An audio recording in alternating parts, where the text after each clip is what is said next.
Welcome to everyone. Thank you for being here with me. Today we will continue the topic of my previous class about mind games and how our mind is playing some tricks on us. And today we will continue diving deeper how we could work with him with one alternative practice, one alternative methodology, how to being more able to calm down the agitation, the fluctuations of our awareness and emotion, all this stuff about our mental emotional plane and how to cultivate more peace there so that we can practice with more dedication, with more focus, because in today's world we know that our attention span is very, very short. So, before continuing with the class, I would like to make two disclaimers.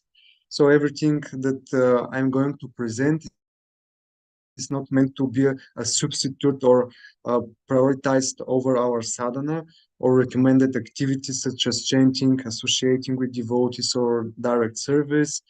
Um, the things are like some helpful attitude towards our agitated mind or intense emotional states, and the practices could be helpful, like it could be of use uh, as some breathing exercise to calm down the mind. So in the way one breathing exercise can help, these practices and this whole perspective that I'm presenting could be of help. And disclaimer two, the idea is not to heal our material self fully, because today there are many such messages. Everyone is on a healing journey, but seldom there is understanding which self we want to heal. So, regardless that I will be talking about wounded parts, the idea is to give support, compassion, and to heal in purpose of pursuing our higher goal, developing our spiritual identity and surrendering more. So these are two important disclaimers. Be able more to focus on mm, the right thing. So in the first class, I presented the idea that our material identity has many subpersonalities which emerge in the context of emotionally charged experiences. This makes deep samskaras in our chitta. And these associations are not only memories of the event or strong emotional and physical reaction, but also they bind us to a certain identity. Most common example would be how in old age, when we are grown up, some situation or behavior of a person can make us regress to our child mentality. If my mother was yelling at me, maybe now if someone is rude with me, I would switch to that helpless state of being. And our deep wounds bind us to our material identity. In the core of an identity, there are our deep beliefs, and these deep beliefs, they have two aspects, a story and an emotion.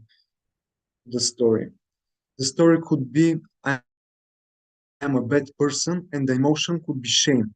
And this belief could be so strong that even when I rationally know that I'm a part and parcel of God, I'm an internal soul, when triggered by some circumstances, I can totally flip and regress again to that identity.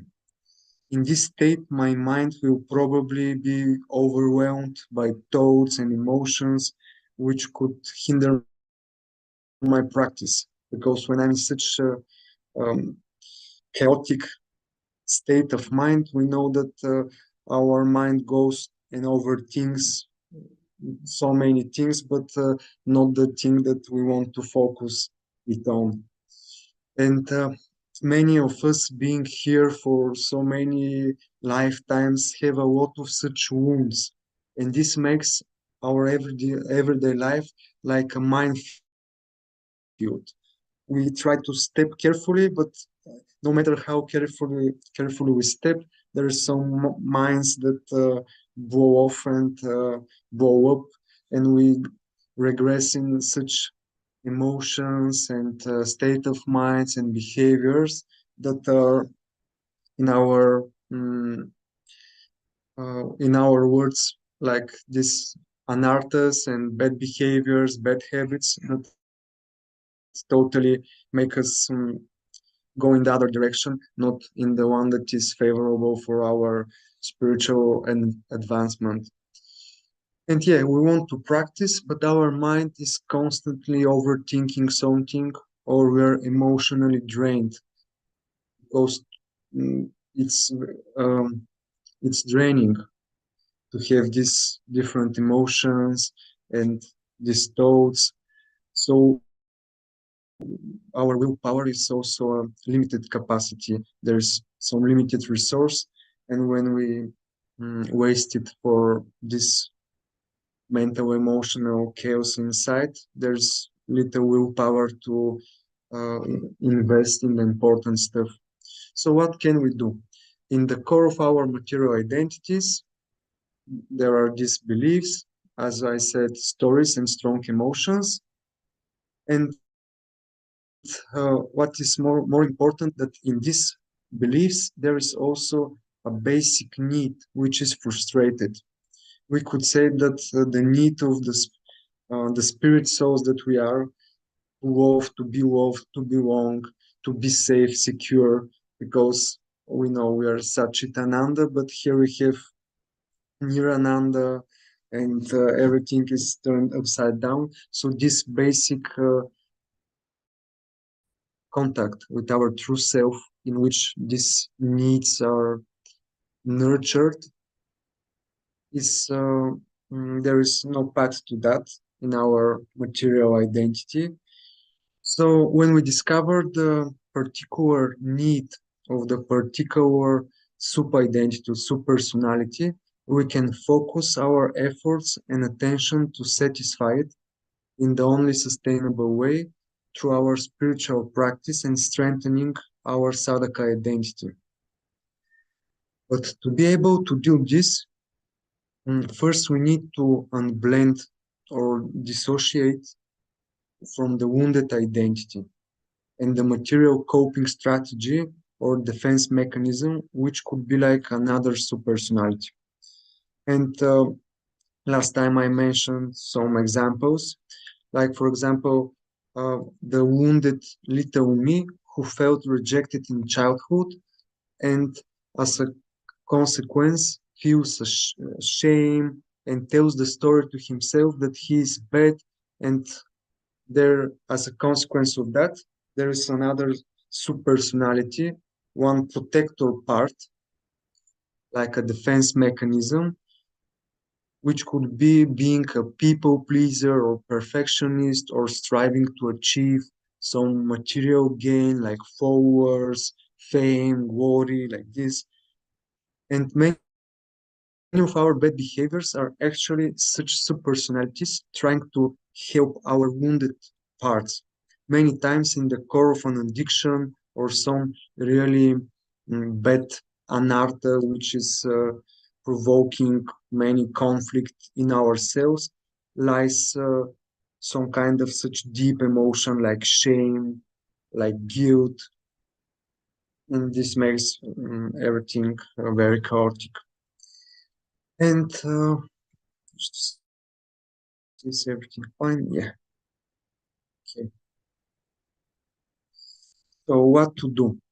When we feel our mind is agitated or we have a strong emotion like anger, shame, guilt, sadness, irritation, grief, the first thing we need to do is to observe our sensations and to locate where in the body is this sensation. For example, if I'm being angry at someone, or maybe some material desire didn't mm, was not fulfilled, and I feel anger or some frustration. First, I need to locate where in the body is this emotion, this sensation. maybe it's here in my chest. So the first part of the exercise is just to observe. And when we are able to observe something, we are already in the position of separateness in a way. If I can observe my hand and say, this is my hand, automatically I'm unblending from it. I'm in a different position.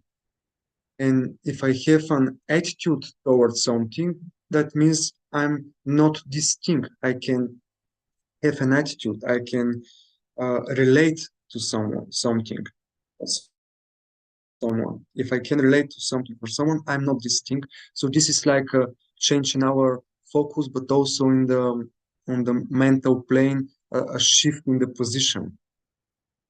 And this is very important because for sure many of you know that if we want to calm our mind with all the overthinking or the everyday issues that come up every time we try to sit down or and chant, or maybe if I want to direct myself in some good way, but I have these thoughts that make me want something else or some desires in my head popping up. The first thing that is beneficial for calming this is to sit a bit with the body and try to feel where is this sensation. And the second step is to see what we feel towards this part of ourselves. Mm, For example, if I'm feeling angry at someone, maybe some devotee wrote something to me in Facebook, and I'm feeling angry, irritated, how this person can be so inconsiderate and write such thing. First, we need to, I need to locate where in the body is the sensation. And second, I need to ask myself what I'm feeling, what I feel towards this angry part of me, this part of me which is irritated and is starting to blame the other person. And this is a very crucial step. And for me, when I discovered this technique, this methodology, it was really like very revolutionary because um, this perspective to try to feel what I'm feeling, what is my attitude towards the different parts of me, the different modes of behaving, thinking, feeling, different emotions, uh, really made a breakthrough. And why is that? Because uh, if I feel compassion, appreciation, some curiosity, acceptance toward this angry part, for example, like in this example that I started giving, already if I'm able to express compassion or give a ray of compassion towards this angry part, it's already shifting my state, my emotional state, my body will start to relax.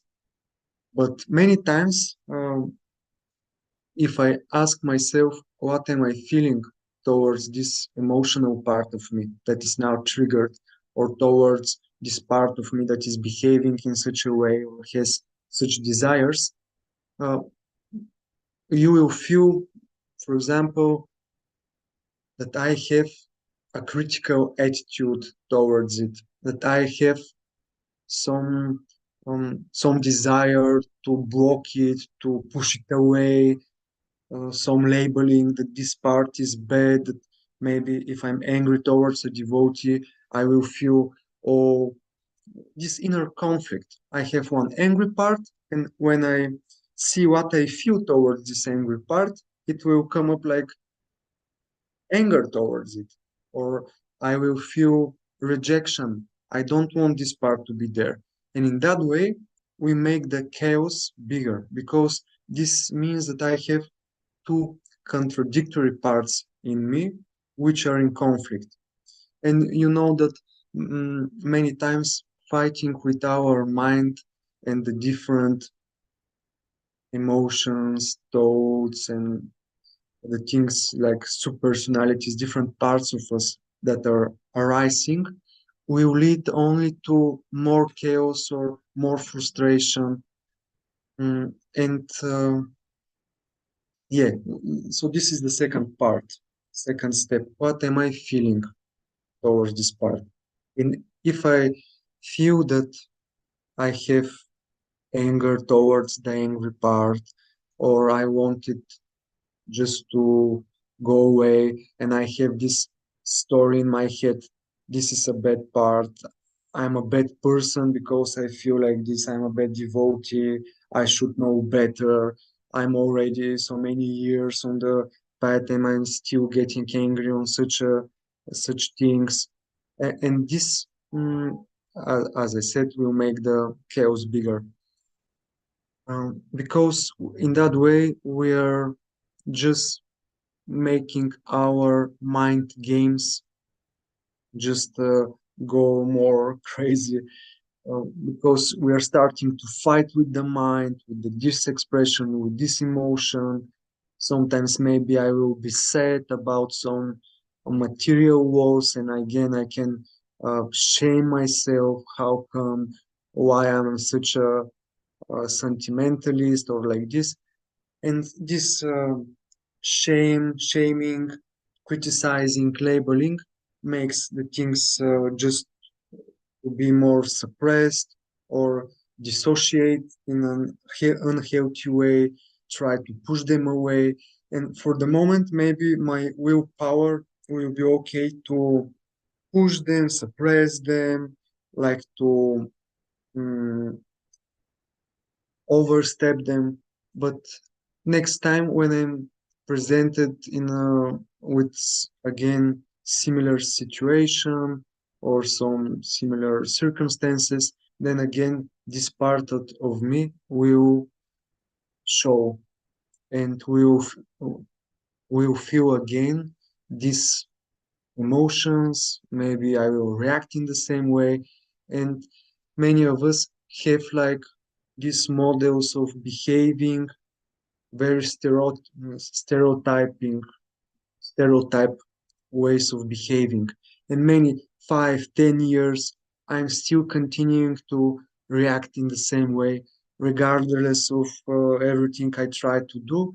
And most of the time, the reason is this, that we haven't met, confront, or given space to that part of us to get to know it, what it wants to tell us, to show us, what lies beneath this emotion or behavior.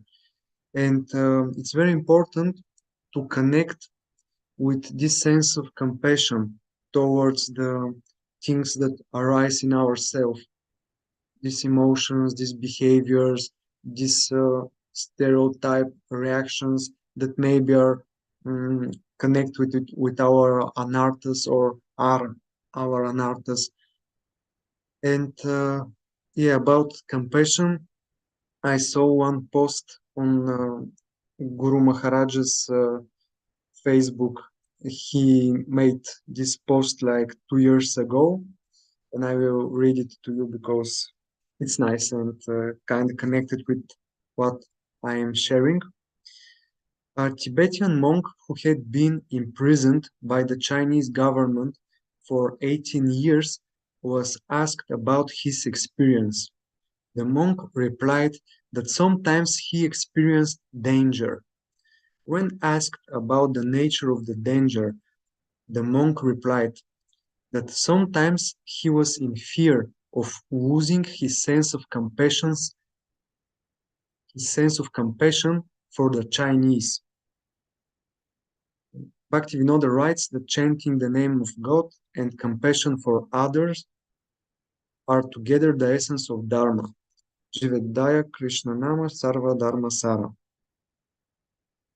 And yeah, so to be able to give compassion towards others in a psychologically mm, scientifically examined way, there is this idea that if I'm having a bad relationship with with my own material identity, with what is happening with me, my modes of behaving, thinking, and feeling, if I if I'm not able to show compassion towards what is happening in me, it will be very hard also to express and to meet with compassion other living beings because they will do also the same things as me.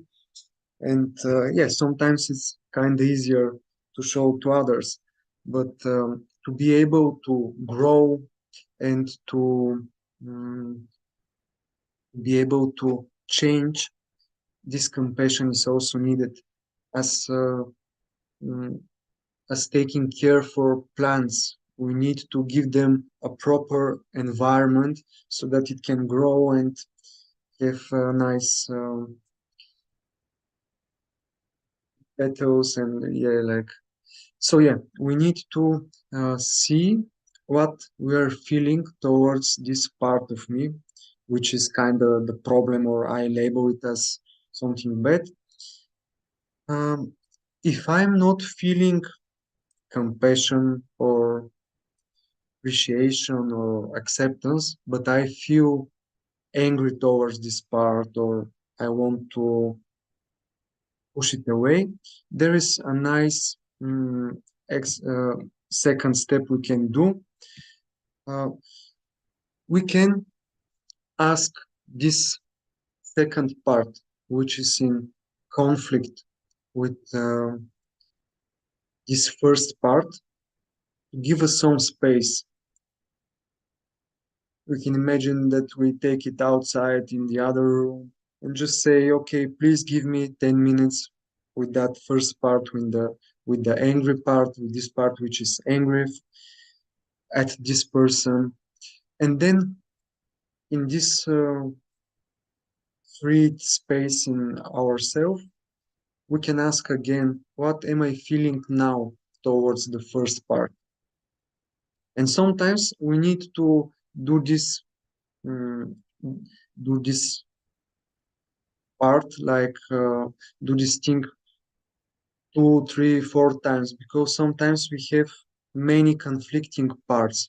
If I have this angry part, maybe I have one part which is ashamed of the angry part, another part which is angry at it, another which is kind of just wanting to dissociate from that.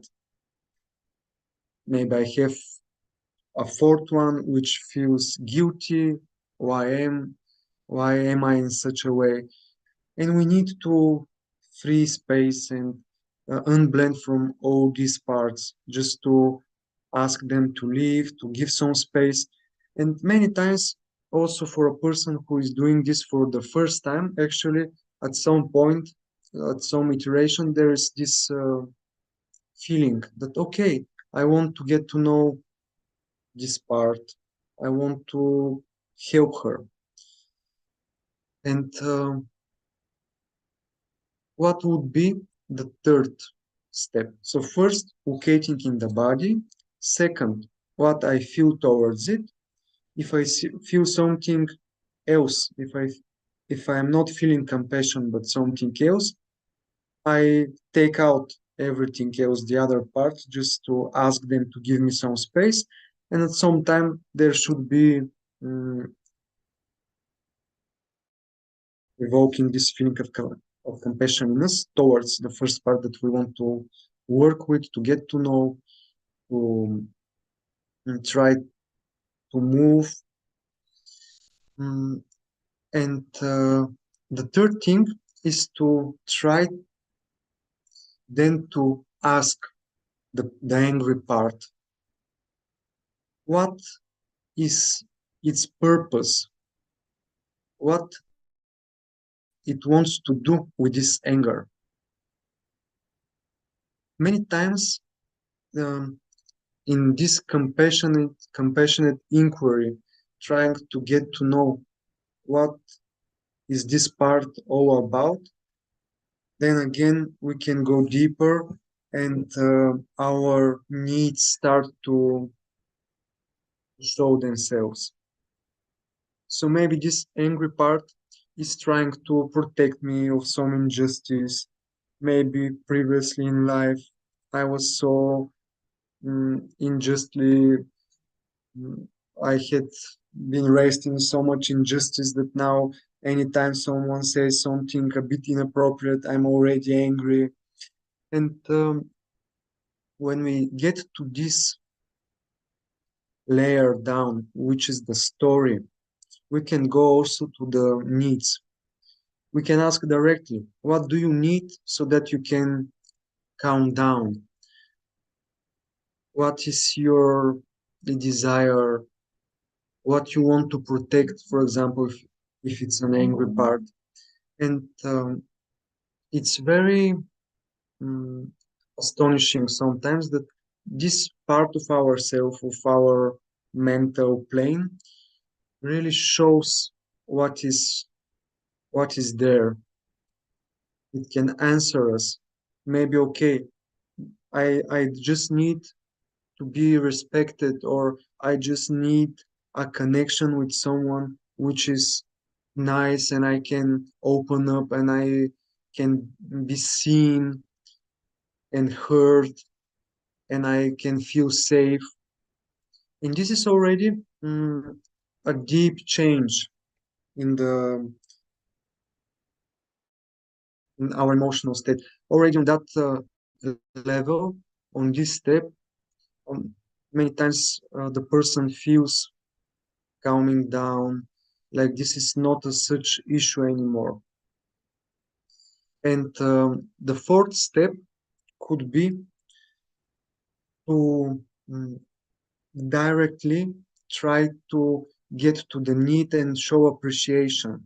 Okay, if you need safety, safe connections, safe space with someone, or you need to be validated, to be seen, to be heard, on that level, we can talk with that part and give some, make some plan, or we can support this part in a way. We can say, okay, uh, I feel you. This need is really important. This is something that I know is really important for you. And in this way, we can try to get the need met. And in this way, we're taking more care of ourselves and already working with our behaviors, emotions, and thoughts on a deeper level. We go to the unmet needs, and as I said in the beginning, the idea is that our needs can be only fully and sustainable, met sustainably only in our devotional life, in our practice, in our um, community, in the Sangha, in the sadhana, in our relation to Krishna.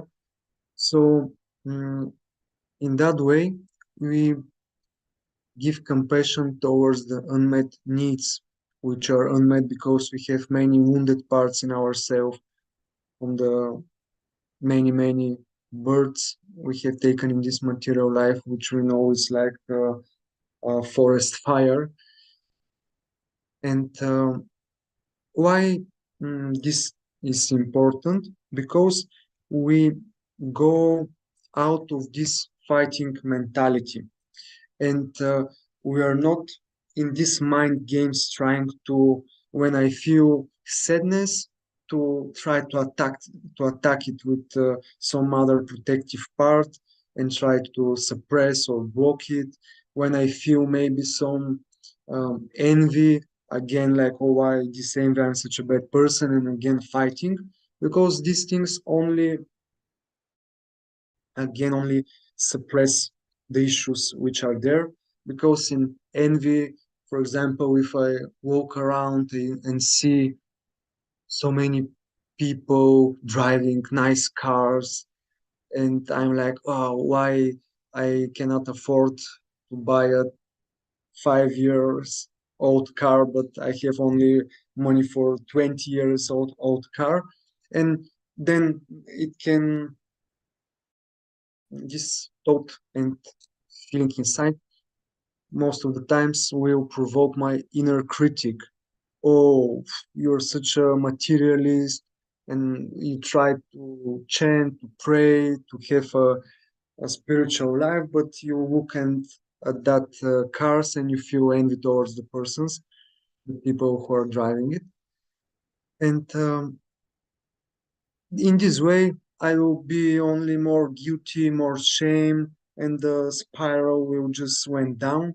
And next time, maybe I will feel envy towards something else. But if I try to use this approach, which I am now presenting, maybe I will go home and sit with this, and I will see, okay, earlier I had this feeling and this thought about the cars, where in the body I feel this envy and this emotion of some frustration. Okay, maybe it's here somewhere in the chest again. Okay, so this is the first thing, locating the sensation in the body. Second, what am I feeling towards this part? I feel anger because how can I be so envious on such a material issue? Okay, I feel the angry. Where's my anger? It's in the head. I'm connecting this angry part with simply observing it, and I can say this angry part, please give me 10 minutes alone time with this envious part because I want to get to know it a bit better. And then if I feel this shift and the anger is really giving some space, I can ask myself again, okay, what am I feeling now towards this part, envious part? Okay, I feel acceptance, like I'm curious what it holds, and I can ask it. And here I can, if I have this visualization in me, I can see how does this envious Dayal Nitai looks like. Okay, some image in my head, or just to talk to the feeling, and I can ask, okay, why you feel this way? What is your need? What is beneath, beyond this envious thought and this frustration? And then this part can tell me, I have the need to feel secure. I'm really tired in this material light to fight over and over with just to be able to be on the surface because everything I do, everything I'm trying to make, it's such a survival mode. So many years, so many in this survival mode for so many years, and I look there, some people like having it a bit easy, and I want just a bit peace and calm, so I'm more able to focus on the important stuff and not be in this survival. And at this level, it's normal to feel more compassion and to we can share some appreciation towards the need because it's a valid need to be more secure, to be more calm, to have the energy and to have the space and time to give this energy to the important stuff and not only fighting in the material on the material plane.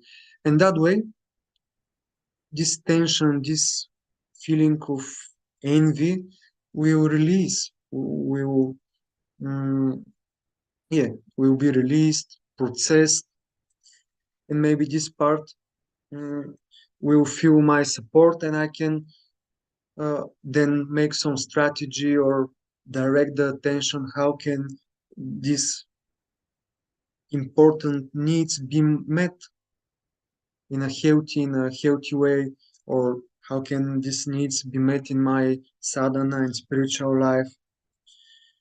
So this was also another example of the process.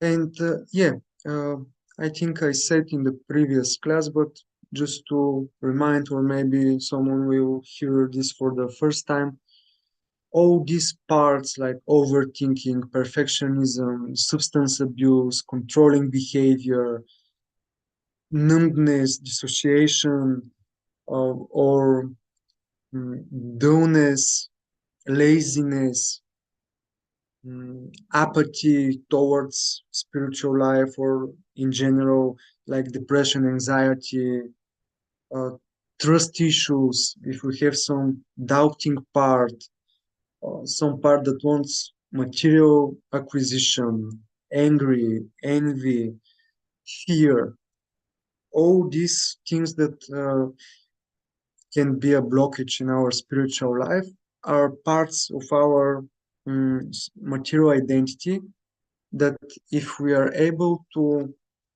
a bit unblend from them,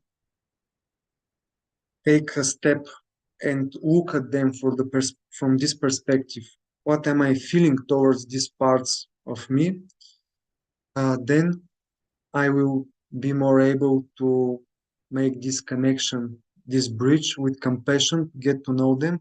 And at the end, I will see which is the need which is there. And then the tension will be released and I will be more able to meet the need in a healthy way. If I don't do this approach, many times we only postpone the activation of these issues for some next time. And that's why many of us have these blockages or repeating patterns, which again and again show in our life. And so we're like, okay, why am I self sabotaging?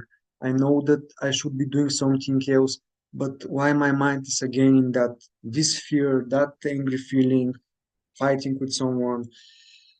And that's because we have these wounded parts that feel lonely, that feel abandoned, rejected, unsafe, that feel in danger, that just want to feel the opposite, to feel connected, belonging, appreciated, valid, seen, safe. And the way is with compassion and to get to know these parts. There are also some other like hints or aspects to the process, but for the beginning, it would be nice just to start to take more time or to have some space to get to know what is happening inside of us. And this can be like a practice 5, 10 minutes a day. If I have some issue that is bugging my mind and makes me overthink over something, or I feel some tension inside, some agitated state, some nervous state, which is hindering me from properly sit down and chant or doing some service or something else, just to sit and feel, okay, I want to know what is this part in me now that is taking control and draining my willpower and emotions, where I feel it in the body, what I feel towards this part. If I'm not feeling compassion, I ask the other parts to make some space until I get in that compassionate state, and then just try to befriend this part. How can I support you? What are you feeling? What are your needs? What is your function? What is your purpose? What you're trying to achieve? Also, it's a very constructive way to dealing with our material desires, because in the desires, they say that desires are just the strategy that we use for meeting some need of ourselves. So the needs are something common for everyone. It's um, general needs. On the level of needs, we are all the same. We need the same things, the same basic needs, but on the level of the desires, we have different desires. And the desires, it's a very like constructive way or and helpful way to look at our desires, also our material desires. Okay, I can shame or feel guilt about the many material desires I have, but I can try to get to know what is this part they're trying to achieve with this material desire. What is the need that is frustrated, unmet, and this part of me has this strategy with this material desire to achieve something. And then by showing compassion and gratitude, maybe also because sometimes these protective parts want to protect us from some pain that we have experienced in this life or in some past life. And when we show appreciation, gratitude, understanding, we can go to the need and give to propose a healthier way, a more sustainable way to meet this need with some spiritual desire or desire connected more to our practice. And yeah, you can try it out with the things which are now like blockages, or you feel that maybe not so big trauma or some big issue, but you feel that your mind is going in that direction and it's draining some willpowers, draining some energy that could be used in a more healthier or more constructive way. And just try to get to know this part using this practice, sit with it, try to show compassion, and then to see what will happen, what this part will show, what will share with you about its purpose, its desires, the needs that are beneath. Mm, Sometimes it's also helpful to try to have this compassionate guessing, to say, okay, what are you feeling now? Maybe you feel sad because this thing is temporary, or maybe you feel this anger because you have been very badly treated in the past, or maybe you feel this because of that. And when we are close to the real deal, to the reality of this part of our deeper need, many times this is enough for the body to release some tension and we can feel more grounded. And then if we feel more grounded, we are more, have more presence, and we can give this presence towards the our mantra, our service. And yeah, in 10 minutes, I think will be the class of Guru Maharaj, so I will end here. But if someone has a question or some comment, or also if you listen to the recording and you have some question, comment, you can write to me, Daniel Troev, in the social media, in Facebook. I would be glad to answer or to continue the conversation. Mm, I tried to give a bit more practical things today, like continuation. Mm, but yeah, if someone has something, can share now.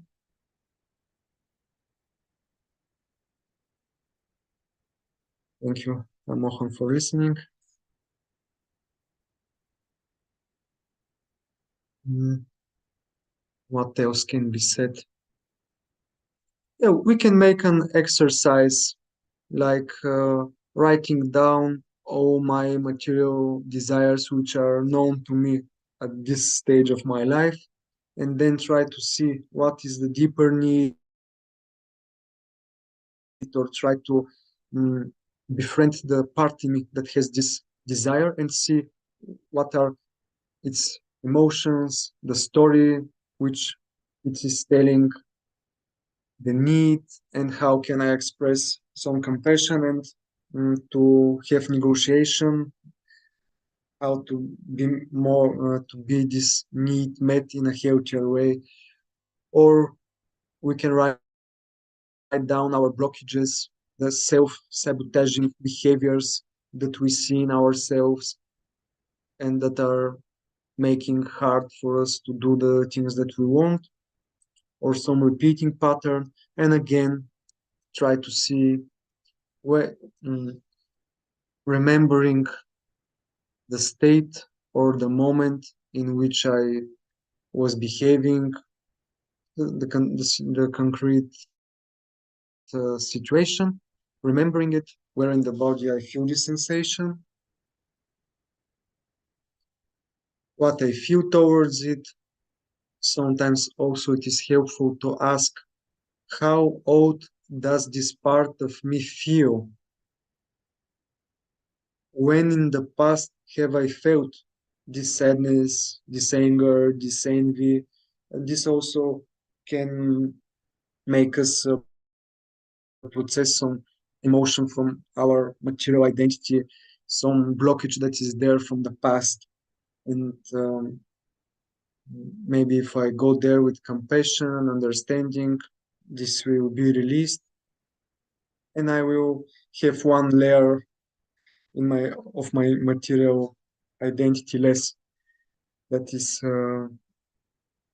giving me trouble in the sadhana process, my spiritual process. So yeah, we can have some self-analysis, try to look deeper, try to change the narrative and the approach towards this misbehaving anarthas and emotions and behaviors that are making trouble, and to see what will happen with this new approach. Thank you again, and see you next year.